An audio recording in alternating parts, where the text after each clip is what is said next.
All of Peter's instruments are really known for their dynamic ability, the difference between playing really softly and subtly and being able to hit it really hard. Really suited me for a lot of the fingerstyle stuff that I do. I own a lot of instruments, but I really only have one standard acoustic guitar, and this is it because it does everything.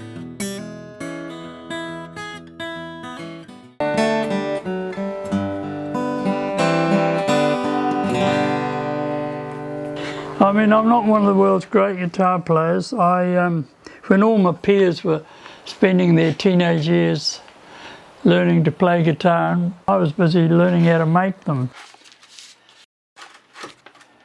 Spruce is pretty well always used for the soundboard. And I get spruce from a place in King Edward Island in Alaska. Place that he has a permit to get fallen trees and stumps. He doesn't cut any standing trees. That's a gurney for this instrument. When you've got it in here, this is longer, and also you've got a tail piece at the end, and it's held by these little dowels at either end, so that you can do the carving. I used kauri once or twice way back in the early days, but quickly realised it didn't produce a sound that I wanted. And it really wasn't me, it was someone else who picked up a guitar I'd just finished, and he said, "Oh yeah, that's a Madill guitar." And that's when I realised that I was producing instruments with a recognisable sound.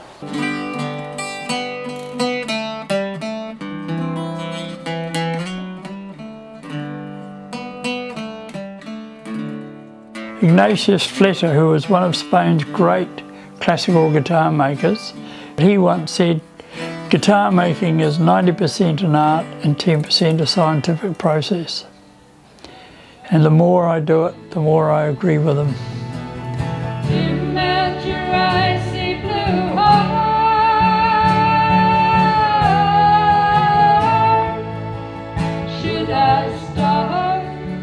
It's great playing with your daughter, and it's extra special to have a grandson involved.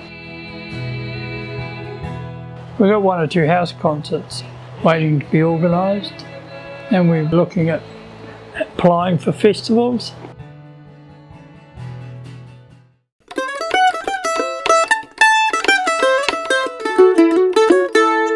And then going up to play in this position.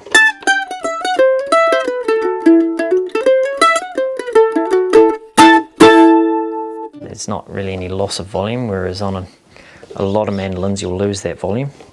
And also this position's about halfway, whereas on most mandolins on that 12th fret is about as far up the neck as you're going to go, whereas I can easily go up to the next position again.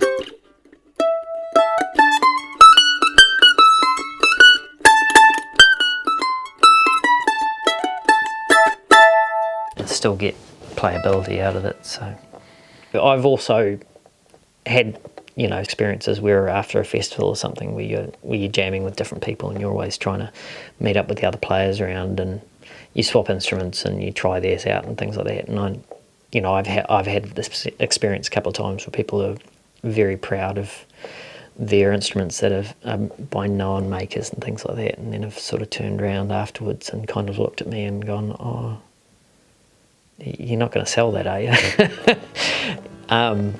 So yeah, I feel very lucky, and I think, you know, most people who own Madills get that. You know, they are something special, and they are right up there with the best instruments that you'll find made by anyone anywhere in the world.